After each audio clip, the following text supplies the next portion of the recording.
जय भीम के नल्ले बहन के दल्ले, उनकी गुणगान करने वाले पिल्ले। मैं सिर्फ जानना चाहता हूँ, वो भी आईना दिखा के, कि जिस गांडू साहब भीमराव अंबेडकर ने कोठा खुलवाया, संविधान में स्पेशल प्रावधान दिलवाया, लाइसेंस प्रोवाइड करवाया, अंग्रेज़ों के आगे माँ बहन बहू बेटी को सर्व करवाया और ज़िंदगी भर उनकी दलाली खाया। उसके बाद लास्ट में उन्होंने कौन सा मंत्र पढ़ा जो कि आप लोगों के लिए वो महापुरुष बन गया। मुझे उस मंत्र के बारे में जानना है ताकि हमें भी विश्वास हो सके कि रियल में वो महापुरुष थे। क्योंकि जो महापुरुष होते हैं ना, वो अपनी माँ बहन बहू बेटी की इज्जत बचाने के लिए अपनी जान दांव पे लगा देते हैं। वो कोठा नहीं खुलवाते लाइसेंस प्रोवाइड नहीं करवाते और उनकी दलाली नहीं खाया करते। इसलिए मैं उस मंत्र के बारे में जानना चाहता हूँ जिसके बारे में जानकर आप लोग उनको महापुरुष मानते हैं। उनके प्रकोप आज भी है। उनका अपडेट रूप इस प्रकार है जिसको हम कोठा भी कहते हैं, क्लब भी कहते हैं और ओयो भी कहते हैं, जिसका लाइसेंस आज भी मुहैया करवाया जाता है। उनकी कमीशन लिया जाता है, कमीशन खाया जाता है और अभिव्यक्ति की आज़ादी पर हर एक को परेशान आत्मा की तरह भटकने के लिए आज़ाद किया जाता है। जिस संविधान ने गलत को गलत कहने की हिम्मत ना हो, जो संविधान हमेशा गलत के पक्ष में खड़ा होता हो, वो संविधान देश हित में कैसे है।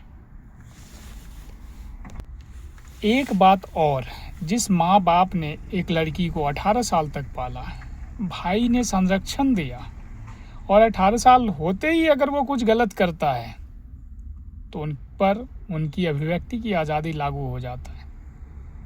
क्या ये कानून सही है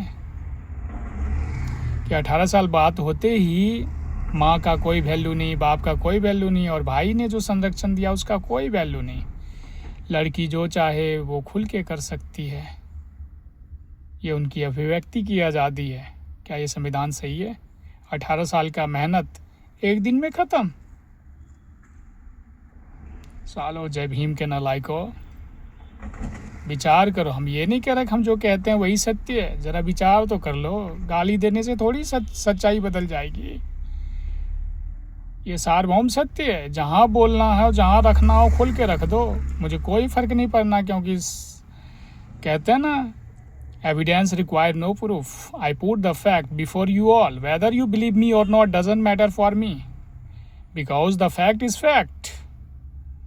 either you are lawyer or judge or something else, because the fact is fact. It doesn't matter what the situation. I put the fact.